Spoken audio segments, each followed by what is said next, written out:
क्या वाकई में पूर्व जन्म होता है? पूर्व जन्म जो है ये एक डेफिनेट एक विज्ञान है। आज हम जो भी हैं हम अपने पूर्व जन्मों के बाय प्रोडक्ट हैं, ओरिजिनल। आज हमारी कुंडली बनती है तो हमारे पूर्व जन्म के संस्कारों के कारण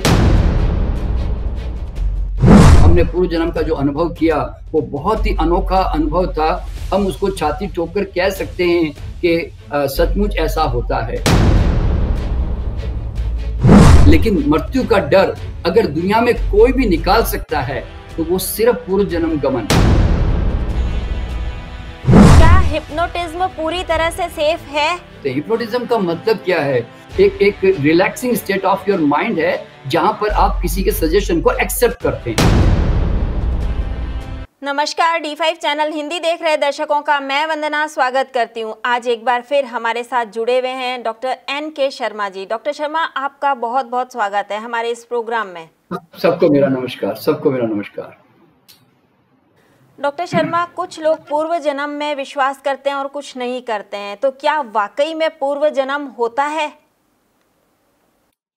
वंदना जी, शुरुआत से ही मैं बचपन से बहुत ही रैशनलिस्ट जो कहते हैं, बहुत ही थोड़ा तार्किक माइंड का व्यक्तित्व रहा हूँ और वैज्ञानिक दृष्टिकोण बचपन से रहा है मेरा। इसलिए मैं ज्योतिष परिवार में पैदा होकर भी मैं बहुत ज़्यादा ज्योतिष में उलझ नहीं पाया। तो शुरुआत से इन सब विद्याएं जो भी भारत के अंदर ये जो डेवलप हुई पूर्व जन्म के बारे में कहा गया, तो मेरी आदत है कि मैं जब तक उसकी गहराई में खोज कर उसकी बाल की खाल नहीं निकाल देता तब तक मैं उसको कभी उसके बारे में चर्चा नहीं करता। तो मैंने पूर्व जन्म के बारे में मैंने कुछ मेरे पास में जानकारी आई। मतलब विश्व में कई ऐसे डॉक्टर्स जो मेडिकल डॉक्टर्स हैं, डॉक्टर रेमंड मूरी है, डॉक्टर ब्रियान वीज है, ऐसे बहुत सारे हैं। डॉक्टर स्टीवनसन है जो फ्लोरिडा के यूनिवर्सिटी में प्रोफेसर है। तो उन्होंने बहुत सारे ऐसे पूर्व जन्म के रिकॉर्ड उन्होंने मतलब एक प्रकार से उन्होंने पूरी एक रिकॉर्ड डेवलप की हुई है कि जिसमें सचमुच पूर्व जन्म होता है, ऐसा उन्होंने सिद्ध किया हुआ है। तो फिर मुझे लगा कि अगर ऐसा होता है तो फिर इसको कैसे सिद्ध किया जाए। तो मैंने उसके लिए फिर मुझे ये पता चला कि पूर्व जन्म में जाने के लिए गहरी रिलैक्सिंग कंडीशन चाहिए और उसके बाद ही हमारी चेतना हमसे मुक्त होती है और वो कहीं पर भी ट्रैवल करती है। तो मैंने सबसे पहले फिर हिप्नोथेरेपी जानने की कोशिश की और हिप्नोथेरेपी में किसी व्यक्ति को बहुत गहराई में रिलैक्सेशन में ले जाने का विज्ञान क्या होता है वो मैंने जाना कि हमारा सबकॉन्शियस माइंड कैसे काम करता है। तो उसके बाद फिर मैंने सबसे पहले तो अपने परिवार में प्रयोग किया, अपने बच्चों को लेकर गया, अपने आसपास के लोगों को लेकर गया। तो उसमें मैंने देखा कि उन्होंने जिस तरह से यात्रा की और जो जो उन्होंने वर्णन किया वो डेफिनेटली उनके अपने किसी लॉजिकल माइंड से नहीं आया था। और उन्होंने ऐसी ऐसी बातें बताई कि जब वो लौट कर के आए तो वो हैरान थे कि क्या उन्होंने ये बातें बताई, उनको खुद को नहीं पता कि उन्होंने क्या मुझसे बात की। ये तो शुक्र करो कि मैंने उनका रिकॉर्ड कर लिया था। तो उसमें सबसे बड़ा प्रमाण तब मेरे हाथ में आया जब मेरे अपने लड़के को मैं पूर्व जन्म में लेके गया और वो बहुत नजदीक में पूर्व जन्म में गया था, करीब 1960 के आसपास में। तो मुझे थोड़ा ढूंढना आसान था। तो लेकिन जो कुछ लोग गए उनमें कई लोग 1820, कई लोग 1900 के 10-20 के आसपास की हिस्ट्री में थे, तो उसके लिए खोज करना मुश्किल था। तो मैंने अपने लड़के के बारे में देखा कि वो अहमदाबाद में किसी नवरंगपुरा में उसके विपुल साड़ी केंद्र के नाम से उसकी दुकान थी और उसके एक हलवाई की दुकान भी थी उनकी, और वो वहां पर उनका गांधी गली के नाम से किसी गली में उसका मकान था। उसके पिता का नाम बताया और उसके बाद में फिर और एक जन्म में लेके गया तो वो कहीं बम्बई में पैदा हुआ था, बोरीवली में कहीं एक हार्डवेयर की दुकान में। तो ये सारे थोड़े लिंक मुझे जब पता चले तो मैंने कहा इसके बारे में एक बार देखा जाए। तो मैं फिर अहमदाबाद गया और जो एड्रेस उसने बताया उस एड्रेस पे जाकर हमने खोजबीन की तो पता चला कि वाकई में 1960 के आसपास में एक नवरंगपुरा एक जगह है, वहां पे विपुल साड़ी केंद्र थी वहां पर, और जो हलवाई की बात कही गई वो भी एक दुकान थी। तो फिर मुझे भरोसा हुआ कि इसका मतलब जो मेरे लड़के ने देखा वो वाकई में सत्य है। उसके बाद फिर मैंने इसके ऊपर काम करना शुरू करता चला गया और आज इन 25 सालों के अंदर हम अब तक करीब 21,000 से ज़्यादा लोगों को लेके जा चुके हैं, और हमारा ये तो मतलब रोज का काम है यूँ समझ लें, क्योंकि हर बार हमारे ऑनलाइन वर्कशॉप चलती रहती हैं और प्रेजेंट में भी लोग काफ़ी आते जाते रहते हैं हमारे सेंटर पे भी। तो पूर्व जन्म जो है ये एक डेफिनेट एक विज्ञान है और इसमें कोई शक नहीं है। और सबसे बड़ी बात क्या है, आज हम जो भी हैं हम अपने पूर्व जन्मों के बाय प्रोडक्ट हैं ओरिजिनली। आज हमारे हस्तरेखाएं बनती है हमारे पूर्व जन्म के कारण, ग्रहों के कारण नहीं, ध्यान रखना। आज हमारी कुंडली बनती है तो हमारे पूर्व जन्म के संस्कारों के कारण, और किसी ग्रहों के कारण नहीं, जैसे कि लोग मान के चलते हैं। तो पूर्व जन्म जो है वो निश्चित रूप से जो है हम एक सोल जर्नी की तरह, यानी कि हमारी आत्मा जो है कई हजारों जन्मों से यात्रा करते हुए जो है चली आ रही है। तो इसमें हमें इतने हजारों लोगों में हमने पूर्व जन्म का जो अनुभव किया वो बहुत ही अनोखा अनुभव था, और उसमें बहुत सारे फैक्ट हमारे सामने स्थापित हुए, यानी कि हम उसको छाती ठोक कर कह सकते हैं कि सचमुच ऐसा होता है। तो सबसे पहली बात तो हमने ये देखने में आई कि जनरली हम लोग जो है 90% हम लोग जो है मानव से मानव योनि में ही पैदा होते हैं। हम कभी स्त्री होते हैं तो हम कभी पुरुष होते हैं। ये सबसे बड़ी अनोखी बात है कि हमारी योनियां जो है वो समय के साथ बदलती रहती है। हम हमेशा पुरुष या हमेशा स्त्री नहीं रहते। और तो ये एक बड़ा चेंज हमने देखा। और फिर दूसरी बात हमने ये देखी कि हमारे किसी प्रकार की कोई जात पात नहीं होती। जैसे कि आज हम अपने आप को हिंदू मानते हैं या मुसलमान मानते हैं, क्रिश्चियन मानते हैं, लेकिन पूर्व जन्म में आप जाओगे तो आप देखोगे कि हम कई जन्मों में हिंदू थे, कईयों में मुसलमान थे, हम खुद ही कई जन्मों में क्रिश्चियन थे, और कई जन्मों में हम ब्राह्मण थे, कईयों में शूद्र थे, कईयों में राजा थे, तो कईयों में बिल्कुल भिखारी की तरह खेतियों के मतलब रोड सड़क पे थे। तो ऐसे अलग अलग जन्मों में हम कई तरह की यात्राएं करते हुए आ रहे हैं। तो इस तरह से जो जात पात का भी जो भ्रम है वो भी पूर्व जन्म में जाने से पूरा का पूरा जो है टूट जाता है। और इसके अलावा सबसे बड़ा जो लाभ पूर्व जन्म में मिलता है वो है हमारा मृत्यु का डर, क्योंकि लोग प्रैक्टिकली अपने आप को मरता हुआ देखते हैं कि मैं 80-90 साल में मरा तो लोगों ने मुझे जलाया या गाड़ा, तो उसके बाद मेरा शरीर नष्ट हो गया, लेकिन मैं तो नष्ट नहीं हुआ, मेरी जो आत्मा है वो तो शरीर से मुक्त होकर बाहर आ गई। फिर वो अपनी आत्मा को देखता है। दुनिया में कोई भी आदमी कभी अपनी आत्मा के दर्शन नहीं कर सकता, लेकिन मजेदार बात यह है कि जब वो पूर्व जन्म में जाता है तो वो अपनी आत्मा के दर्शन करता है। किसी की आत्मा लाल कलर की है, किसी की येलो कलर की है, किसी की व्हाइट कलर की है, किसी की ग्रीन कलर की है। तो ये आत्मा का रंग भी जो है उसने अपना जीवन किस स्तर पे ऊंचा पहुंचाया या नीचे रखा है, उसके आधार पर ये कलर भी निर्धारित होता है। तो आत्मा का रंग भी अपने आप में एक उसकी पर्सनालिटी के बारे में हमें जानकारी देता है कि ये व्यक्ति कितना एवोल्ड है, यानी कि अभी तक। और उसके बाद उसका जो मृत्यु का भय है वो परमानेंटली समाप्त हो जाता है। क्योंकि मैं जनरली जब भी किसी को पूर्व जन्म में लेके जाता हूं तो मैं जनरली 3-4 जन्मों की यात्रा करवाता हूं। अभी मेरा नॉर्मल जो प्रोसीजर होता है, मैं पहले जन्म में लेके जाता हूं, फिर उसके बाद ये जन्म तो वो जानता ही है, फिर मैं 100 साल के बाद उसको 2120 में लेके जाता हूं। अभी इस वक्त जो हमारे ऑनलाइन जो चलते हैं पूर्व जन्म की कार्यशालाएं, तो 100 साल के बाद जब वो देखता है कि मैं तो कहीं और पैदा हो गया, मेरी कंट्री अलग है, मेरी शक्ल अलग है, मेरे सारे रिश्तेदार भी अलग है, और मेरा काम धंधा भी अलग है, और वो देखता है कि मैं तो बिल्कुल एक अलग व्यक्तित्व हो गया, तो फिर उसको बड़ा आश्चर्य होता है कि मैं वास्तव में हूं कौन। तो इस तरह से ये 3 जन्मों के अलग अलग स्वरूप जब वो देखता है तो उसका भ्रम टूट जाता है, और वो अच्छी तरह कहीं ना कहीं उसके अचेतन मन में ये बात बैठ जाती है कि यार मैं तो मरने वाला नहीं हूं, मेरी पैकिंग बदलती रहती है। बस ये जिस दिन मानव को अनुभव में आ गया उसके बाद उसको मृत्यु का डर नहीं होता। वंदना जी, वैसे मृत्यु का डर आप कितना भी ध्यान कर लो तो भी नहीं जाता, कितने भी आप सत्संग कर लो, आप गुरुओं के पास मतलब आप जाके आ जाओ, आपके दिमाग में कहीं ना कहीं कोने में मृत्यु का डर रहता है। लेकिन मृत्यु का डर अगर दुनिया में कोई भी निकाल सकता है तो वो सिर्फ पूर्व जन्म गमन। शर्मा जी, यहाँ हाँ मैं आपको रोकना चाहूंगी। मृत्यु का डर हाँ आराम जी से दिमाग से निकल सकता है, ये मेरा मानना है, हाँ जी क्योंकि मुझे डर नहीं लगता मृत्यु से। इसलिए मैं हाँ जी हाँ नहीं, जी इस बात को आपकी डिनाई करती हूँ कि मृत्यु का डर जो है वो सिर्फ पुनर्जन्म में जाने से निकल सकता है। ऐसा कुछ नहीं है।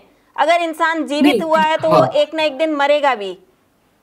हाँ यही देखिए सच्चाई ये है। एक विजडम है, बिल्कुल आप सही कह रही हैं। देखिए पर अगर आप मैं एक्सेप्शनल लोगों की बातें नहीं करता। देखिए जिस तरह आपके दिमाग में है कि आज नहीं तो कल मेरा मैं कभी भी जा सकता हूँ, तो उसी तरह मैं भी इस सत्य को जानकर ही जी रहा हूँ। देखिए मैंने एक शेर लिखा इसके बारे में कि अ, अ, इतनी तसल्ली के साथ मत जियो, इतनी तसल्ली के साथ मत जियो कि अगला क्षण तुम्हारा है, कल पर जीने वाला बंदा सदा समय से हारा है। तो मैं खुद भी इस बात को जानता हूं कि कल मैं रात को जब मैं सोता हूं तो अपने आप से पूछता हूं कि शर्मा जी कल सुबह ना उठकर चलेगा क्या? तो मेरे अंदर से आवाज आती है, हाँ जितना किया बस मजा आ गया, मैं जाने को तैयार हूं। तो ये एक विजडम है, अवेयरनेस है जो आपके अंदर है, तो वो बहुत अच्छी बात है। लेकिन 90% से ज्यादा लोगों में ये अवेयरनेस नहीं है। तो इसीलिए उन लोगों को अगर पूर्व जन्म में जाते हैं तो देखिए वैसे वो और कोई तरीके से अपने मृत्यु को डर को समाप्त नहीं कर सकते थे, लेकिन पूर्व जन्म एक बहुत अच्छा साधन बन जाता है कि जिससे उनके दिमाग से ये भय निकल जाता है। और फिर सबसे बड़ी बात जो पूर्व जन्म से समझ में आती है कि हमारे आसपास जो कुछ घट रहा होता है, ए टू जेड चीजें, यानी कि मेरे पास अच्छी परिस्थितियां, बुरी परिस्थितियां, अच्छे लोग, बुरे लोग, अच्छे संबंध, बुरे संबंध, कम पैसा, ज्यादा पैसा, कोई नुकसान पहुंचा रहा है, कोई फायदा दे रहा है। तो मैंने उसमें अनुभव किया कि बगैर किसी नियम के ना तो आपके पास कोई आ सकता है और ना कोई जा सकता है। यानी कि हर चीज के चुंबक हम होते हैं। We are the magnet of everything. और इससे ये एक बहुत बात बड़ी क्लियर हो जाती है कि आपका कोई संसार में निर्णायक नहीं है आपके जीवन का। यानी कि आपके जीवन के निर्णायक आप स्वयं है। You create your own realities. आप अपने भविष्य के निर्माता है, आप अपने संस्कार के निर्माता है। और अगर आपने ठान लिया कि नई संस्कार निर्माण करने, तो फिर आपके संस्कार बनने बंद हो जाते हैं और ऑटोमेटिकली आपका भविष्य फिर वैसे ही बनने लग जाता है जैसा आप इस वक्त चुनाव करते हैं। और सबसे बड़ी बात दिमाग में आ जाती है कि कोई आसमान में बैठकर कोई भगवान किसी का भाग्य लिख नहीं रहा है। कोई जनरली लोग जो भाग्य ग्रह और इन सब पे दोष डाल देते हैं, तो ये आपको समझ में आएगा कि भगवान का इसमें कोई रोल ही नहीं है। वो कोई आपका भाग्य बनाने में इंटरेस्टेड भी नहीं है। तो इसीलिए कोई आदमी अमीर बनता है, कोई गरीब बनता है, कोई सुखी दुखी होता है, तो उसके पीछे उसके कार्मिक संस्कार बहुत बड़े रोल प्ले कर रहे होते हैं। क्योंकि मैं लोगों को पूर्व जन्म में लेके जा चुका हूं और उनके वर्तमान जीवन के प्रॉब्लम का कनेक्शन, रूट कॉज पीछे जन्म में मैं देख चुका होता हूं। क्योंकि हमारे पास जो लोग आते हैं वो जनरली यही समस्या लेकर आते हैं कि आज मेरी पत्नी उसने क्यों मुझे धोखा दे दिया, आज मेरे पति ने मेरे साथ ऐसा क्यों किया, मेरे भाई ने मेरा धन क्यों लूट लिया, मुझे क्यों मेरे जीवन में सफलता नहीं मिली, उसके पीछे रीजन क्या है। तो जब वो पीछे जन्म में जाता है और उसके कार्मिक कनेक्शन देखता है, वो रिलीव हो जाता है। मैं आपको छोटा सा एग्जांपल देता हूँ, देखिए तो आप समझ जाएंगी। मेरे पास एक बैंक की ऑफिसर आई जो महिला थी, उसका हस्बैंड के साथ डाइवोर्स हो चुका था। तो वैसे और उसकी किडनी प्रॉब्लम हो गई थी, तो आई तो थी किडनी प्रॉब्लम के लिए। लेकिन भाई ऐसे ही उसने कहा कि सर मुझे पूर्व जन्म में जाना है, एक बार लेके जाइए, मैं जाना चाहती हूँ। तो मैंने कहा चलो लेके जाते हैं। तो मैं उसको लेकर गया तो पता चला कि जो इस वर्तमान जो हस्बैंड है वो पिछले जन्म में औरत थी और ये जमींदार थी और ये अपने औरत पे बहुत अत्याचार करता था। तो अब इस जन्म में जब वो आया तो वो डेफिनेटली हस्बैंड, वो जरूर वो हस्बैंड बन के आया तो है, पर अंदर के कहीं कोने में उसके अंदर वो इसके प्रति एक नकारात्मक भाव बैठा हुआ है जो उस जन्म का इसके साथ था। तो जब उसने देखा कि मैंने इस मेरे हस्बैंड को, जो मेरी वाइफ थी पिछले जन्म में, उसको मैंने इस तरह से टॉर्चर किया है, तो वो जैसे ही वो आई, और केस भी चूंकि डाइवोर्स का इसी ने डाला था, तो उसने 8-10 दिन के अंदर उस केस को जो है वापस विड्रॉ किया और जाकर उसने स्वयं माफी मांगी और उसके साथ आज वो नॉर्मल ढंग से वापस जी पा रही है। अगर वो ऐसा पास्ट लाइफ में नहीं जाती और उसका कार्मिक कनेक्शन नहीं देखती तो शायद वो हस्बैंड के साथ ऐसे लड़ती रहती और डाइवोर्स लेके कहीं अलग बैठ जाती। तो ऐसे बहुत सारे किस्से, यानी कि मेरे पास तो हजारों किस्से हैं। और हम तो रोज हमारे यहाँ पे एवरेज रोज के 5-10 लोग जा रहे होते हैं एवरेज, इसलिए हमारे यहाँ तो रोज का गेम हो गया है। आप और बताइए आगे। आपने कहा कि आत्माएं होती हैं वही वापस शरीर में आती हैं, तो जब इतनी पॉपुलेशन बढ़ गई है उसका क्या रीजन है? फिर आत्मा तो लिमिटेड ही है, जितनी थी उतनी होनी चाहिए, फिर इतनी कैसे बढ़ गई? नहीं, देखिए क्या होता है, हमारे आत्माओं के जन्म लेने के पीछे बहुत सारे रीजंस होते हैं। पहली बात तो क्या है कि हम ऐसा मान के चलते हैं कि हम आज की जो पॉपुलेशन देख रहे हैं वो अभी इतनी ही थी, और एक ज़माना रहा होगा तो शायद उतने लोग नहीं रहे होंगे। सदियों से लाखों करोड़ों करोड़ों अरबों आत्माएं जो है इस धरती पर आ चुकी होती है, अनटाइमली मरती रहती है। तो वो सब और कई आत्माएं जो है जन्म नहीं लेती, तो कहीं इंतजार कर रही होती है। तो ये एक बहुत बड़ा एक लंबा चौड़ा विषय है। और सबसे बड़ी बात क्या है, यूनिवर्स का एक नियम है कि चूंकि आत्मा मतलब सिर्फ मानव की ही नहीं होती, आत्माएं जानवरों की और 84 लाख योनियां, जितनी भी योनियां होगी उन सब की आत्माएं जो है इस यूनिवर्स में है, यूं समझ लें आप। तो जब जब दो कोशानु आपस में मिलते हैं तो उसके अंदर जब फ्यूजन होता है और जब 2-3 महीने बीतने लगते हैं तो एक चेतना को जो है आना होता है। तो अगर उनके कोई कार्मिक संस्कार नहीं है ज्यादा, तो किसी भी एनिमल सोल, इवन एक चिड़िया की सोल भी उसके अंदर एंटर कर सकती है। और जब वो पैदा होता है तो उसके संस्कार इतने ज्यादा, क्योंकि वो मानव नहीं रहा, तो मानव की तरह संस्कार नहीं होते, तो वो ऑर्डिनरी जैसे एक आदमी को, जैसे जानवर को हम प्रशिक्षित करते हैं और वो जानवर सब कुछ सीख लेता है, तो उसी तरह हम मानव जब वो एक एनिमल सोल को लेकर पैदा होता है तो वो फिर उसको ट्रेन करते हैं, उसको ABCD सिखाते हैं, ये सिखाते हैं, तो वो सीख जाता है। उसको कहो उठो बैठो, एक्सरसाइज करो, योगा करो, वो सब करने लग जाता है। तो धीरे धीरे फिर उसके भी संस्कार निर्मित होने लगते हैं। तो मान लो ये भी नहीं है, मान लो चलो 84 लाख योनियों से भी नहीं लिया, तो कुदरत का एक नियम है कि जैसे ही 2 सेल जब भी फ्यूजन होंगे तो एक कोई न कोई यूनिवर्स, देखिए चेतना कहीं बाहर से नहीं आती, यूनिवर्स से आती है, ब्रह्मांड से आती है। तो तुरंत जैसे ही 2 सेल फ्यूजन हुए, तुरंत एक चेतना जो है वो एकदम खींच लेता है अपने अंदर, और जैसे वो कहते हैं ना कि 2 अणु मिलते विस्फोट होता है, तो इसी तरह हमारे अंदर भी एक चेतना का प्रवेश होता है जब हम 2 अणु एक साथ मिलते हैं। अब वो कई तो कार्मिक संस्कारों के अनुसार जन्म लेती है और कई नेचुरल वे में यूनिवर्स से अट्रैक्ट होके आ जाती है। तो ऐसे बहुत सारे गेम है। हालांकि इसको मैंने कहीं जाके देखा नहीं है। मैं ये चूंकि हाइपोथेसिस, यानी कि ये मेरी धारणा है, ये हो सकता है कि अगर हम और गहराई में जाएं और इसके ऊपर रिसर्च करें, ताकि मैं कोई 100% पूरी तरह इसमें समय नहीं दे रहा हूं कि जिससे मैं रिसर्च करके मैं इसी विज्ञान के ऊपर काम कर सकूं। ये मेरा एक समझे कि साइड में पैशन है मेरा, इसके कारण मैं इस पे काम करता हूं। क्या हिप्नोटिज्म पूरी तरह से सेफ है?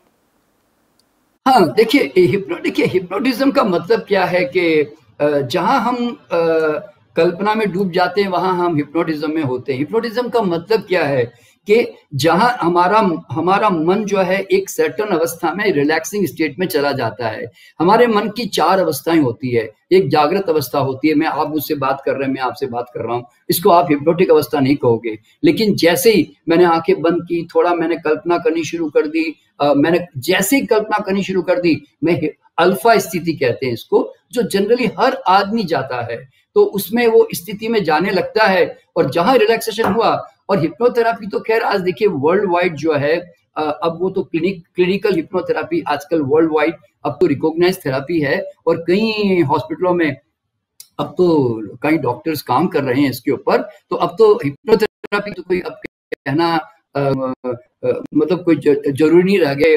American hypnotherapy association, British hypnotherapy association, बहुत सारे दुनिया में बहुत ही वैज्ञानिक रूप से लोग काम कर रहे हैं। और हिप्नोथेरापी कोई ऐसी चीज नहीं कि जिसपे अविश्वास किया जाए। एक आदमी अगर आंखें बंद करके रिलैक्स होता है और वो अगर एक ट्रांस अवस्था में जाता है, तो क्या आप ऐसा कहोगे नहीं जी हम नहीं मानते जी इसको? तो वो ऐसी बात नहीं है। It is just an break, आपकी एक relaxing state of your mind है, जहां पर आप किसी के सजेशन को एक्सेप्ट करते हैं। That is known as a hypnotherapy, that's all, और कुछ नहीं है। बाकी ये कोई ऐसा नहीं है कि कोई अच्छा आपकी मर्जी के बिना आपको कोई हिप्नोटाइज नहीं कर सकता, ये सबसे बड़ी बात है। अगर आप तैयार नहीं है तो कोई आपको हिप्नोटाइज नहीं कर पाएगा। डॉक्टर शर्मा, आप हमारे साथ जुड़े, आपका बहुत बहुत धन्यवाद। बहुत बहुत थैंक यू वेरी मच। अगले एपिसोड में आपसे फिर मुलाकात होगी, तब तक के लिए नमस्कार।